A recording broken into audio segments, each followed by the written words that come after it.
Assalamualaikum warahmatullahi wabarakatuh. Selamat pagi teman-teman. Sebelumnya terima kasih atas kesempatannya. Yang kami hormati Bapak Dzikrullah SEI MSEI selaku pengampu mata kuliah makroekonomi. Baik, di sini kami kelompok 7 yang beranggotakan 4 orang. Yang pertama ada Nurul Aini dengan NIM akhir 034. Yang kedua ada saya sendiri, yakni Nur Laili dengan NIM akhir 104. Yang ketiga ada Yolanda Merdiana dengan NIM akhir 053. Dan yang terakhir ada Imelda Yesifa Erliza dengan NIM akhir 155. Baik, sebelum memulai presentasi, alangkah baiknya kita berdoa bersama. Al-Hadiniyah uli kulli niyatin sholihah. Al-Fatihah.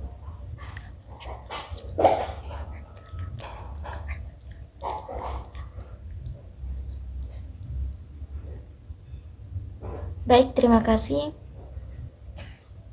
Langsung saja, kelompok 7 ingin mempresentasikan tentang keseimbangan ADAS.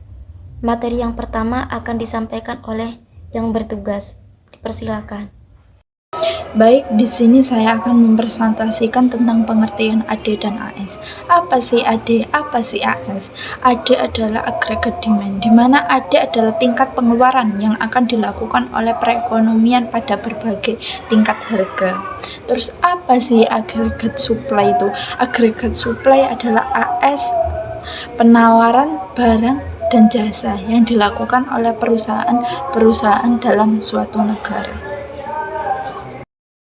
Di sini saya akan menjelaskan tentang perbedaan teori Keynes dan teori klasik. Teori klasik yang pertama yaitu cara mengatasi pengangguran adalah dengan mengurangi tingkat upah.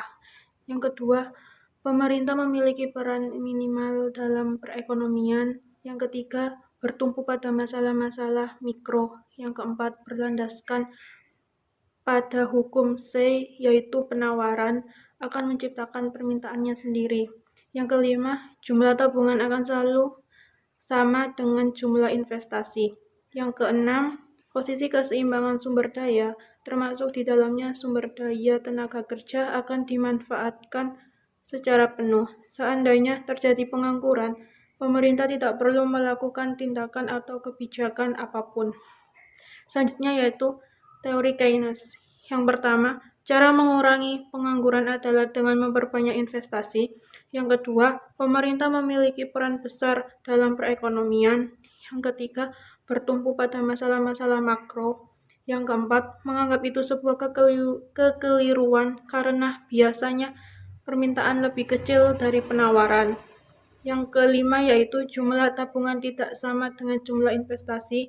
Dan yang terakhir, dalam kenyataan pasar tenaga kerja tidak bekerja sesuai dengan pandangan klasik, dimanapun para pekerja mempunyai semacam serikat buruh yang akan berusaha memperjuangkan kepentingan buruh dari penurunan tingkat upah. Selanjutnya di sini saya akan menjelaskan tentang perkembangan analisis ADAS. Analisis ADAS atau agregat demand dan agregat supply merupakan kunci dalam makroekonomi yang menjelaskan bagaimana permintaan agregat atau AD dan penawaran agregat AS dalam meningkatkan tingkat output real dan tingkat harga pada suatu perekonomian. Model ini telah berkembang signifikan sejak diperkenalkan di mode awal perkembangannya. Awalnya, analisis ADAS sederhana, hanya memperlihatkan interaksi antara kurva AS yang klasik yang diasumsikan vertikal pada tingkat output potensial. Perubahan pada AD hanya mempengaruhi tingkat harga, sementara perubahan AS mempengaruhi tingkat output dan harga pada barang tertentu. Kemudian, model Keynesian menambahkan kurva AS yang miring ke atas, mencerminkan kemampuan perekonomian untuk menghasilkan output di bawah tingkat potensial dalam jangka pendek. Perubahan AD akan mempengaruhi baik output maupun model. Ini lebih realistis dalam menjelaskan fluktuasi ekonomi jangka pendek. Perkembangan selanjutnya memasukkan peran ekspektasi, inflasi, dan faktor penawaran. Sisi lainnya, model AD modern mengakui bahwa kurva AS dapat bergeser karena berbagai faktor, termasuk perubahan teknologi, harga input, dan produktivitas. Ekspektasi inflasi juga memengaruhi kurva AS dan AD. Model AS dinamis, model ADAS juga telah dikembangkan menjadi model dinamis yang mempertimbangkan bagaimana variabel ekonomi berubah seiring waktu. Model ini dapat digunakan untuk menganalisis dampak kebijakan ekonomi jangka panjang dan pendek. Nah, jadi kesimpulannya, analisis AD dan AS telah berkembang dari model sederhana menjadi kerangka kerja yang lebih kompleks dan kaya, yang mampu menjelaskan berbagai fenomena ekonomi. Perkembangan ini mencerminkan pemahaman yang lebih baik tentang interaksi antara permintaan dan penawaran, agregat, serta peran-peran faktor seperti ekspektasi dan penawaran sisi lainnya. Baik, di sini ada kurva permintaan agregat atau AD. Apa itu kurva AD atau agregat demand? Kurva AD adalah suatu kurva yang menggambarkan hubungan antara tingkat harga dengan jumlah pengeluaran agregat yang dilakukan dalam ekonomi pada berbagai tingkat harga dengan pendapatan nasional. Jadi gampangnya, kurva AD itu menunjukkan jumlah total barang dan juga jasa yang diminta oleh seluruh sektor ekonomi, baik itu rumah tangga, perusahaan, pemerintah maupun luar negeri pada berbagai tingkat harga dalam suatu periode. Nah, di sini bisa kita lihat bersama bentuk kurva AD itu miring ke bawah dari kiri atas ke kanan bawah. Kalau bisa diibaratkan, kalau kurva AD itu turun gunung ya. Apa arti dari kurva AD ini? Arti dari miring ke bawah dari kiri atas ke kanan bawah ini, bahwasannya semakin tinggi harga, semakin rendah permintaan agregat, dan sebaliknya, semakin rendah atau murahnya harga, maka akan semakin tinggi permintaan agregat. Next, ada faktor yang mempengaruhi pergerakan kurva AD. Apa yang menyebabkan kurva AD itu miring ke bawah tadi?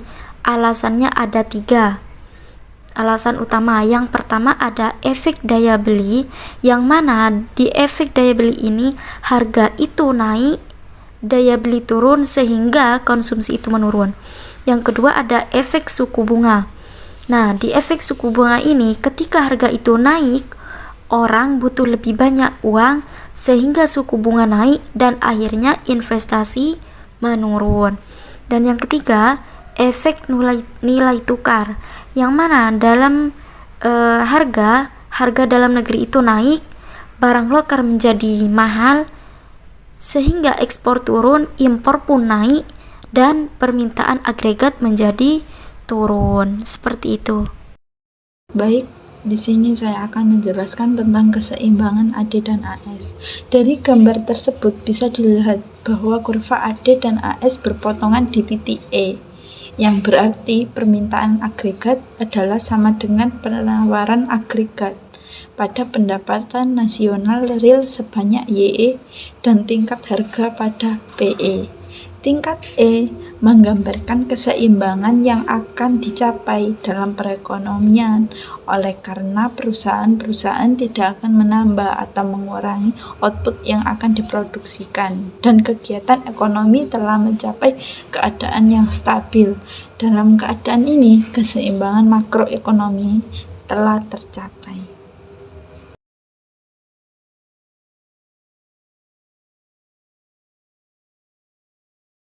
Dengan selesainya presentasi kali ini, kami mohon maaf dan terima kasih.